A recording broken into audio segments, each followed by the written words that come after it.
നമസ്കാരം, സമഗ്രയിലേക്ക് സ്വാഗതം. Clean green പാനുടയുടെ നേതൃത്വത്തിൽ എല്ലാ ഞായറാഴ്ചകളിലും ക്ലീനിംഗ് പ്രവൃത്തിക്ക് ഏർപ്പെടുന്ന കുട്ടികളെയും മുതിർന്നവരെയും ആദരിക്കുകയും ഉപഹാര സമർപ്പണം നടത്തുകയും ചെയ്തു.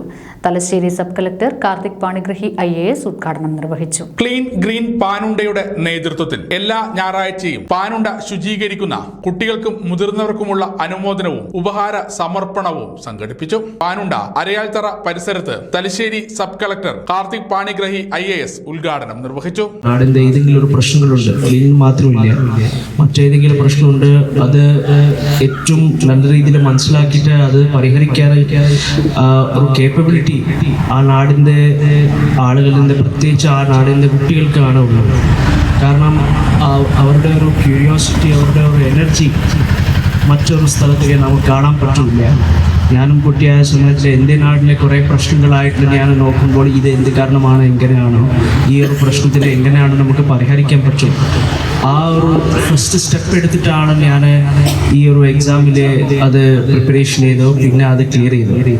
കാരണം ഒരു മോട്ടിവേഷൻ എനിക്ക് ഈ എക്സാം ക്ലിയർ ചെയ്യാൻ വേണ്ടി ഈ നാടിൻ്റെ എൻ്റെ നാടിൻ്റെ പ്രശ്നങ്ങളെ പരിഹരിക്കാൻ വേണ്ടിയായിരുന്നു. അത് കാരണമാണ് ഞാൻ മനസ്സിലായത്, ഈ കുട്ടികൾക്ക് ഈ ഒരു പ്രോഗ്രാമിൽ അവർക്ക് പാർട്ടിസിപ്പേറ്റ് ചെയ്താൽ അവർ നാടിന്റെ പ്രശ്നങ്ങൾ എന്താണോ, നാടിന്റെ പ്രത്യേകത എന്താണോ അത് അവർക്ക് മനസ്സിലാവും. ചടങ്ങിൽ U രാജീവൻ അധ്യക്ഷത വഹിച്ചു. 4 വയസ്സ് മുതൽ 80 വയസ്സ് വരെയുള്ളവരെയാണ് ചടങ്ങിൽ അനുമോദിച്ചത്. പൊൻകൊട്ടാരം AT Abdul Azeez, N Pavithran, CK അംഗജൻ, Jithesh Panunda, KK Sudhakaran, Jimesh C, Jisha K എന്നിവർ ചടങ്ങിൽ സംസാരിച്ചു. മാതൃകാപരമായ പ്രവർത്തനം കാഴ്ചവെക്കുന്നവരെ ചേർത്ത് പിടിക്കുകയാണ് ഒരു നാട്.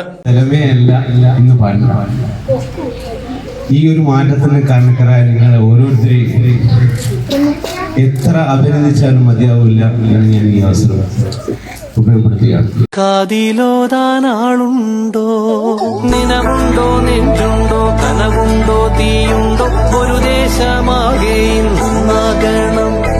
അഞ്ചാതെ പിഞ്ചാതെ പലതായി പിളരാതെ ഒരു വാനിൻ കീഴേ നന്നാവണം. നിനവുണ്ടോ, നെഞ്ചുണ്ടോ, കനവുണ്ടോ, തീയുണ്ടോ, ഒരു ദേശമാകെ. സമഗ്ര ന്യൂസ്, കൂത്തുപറമ്പ.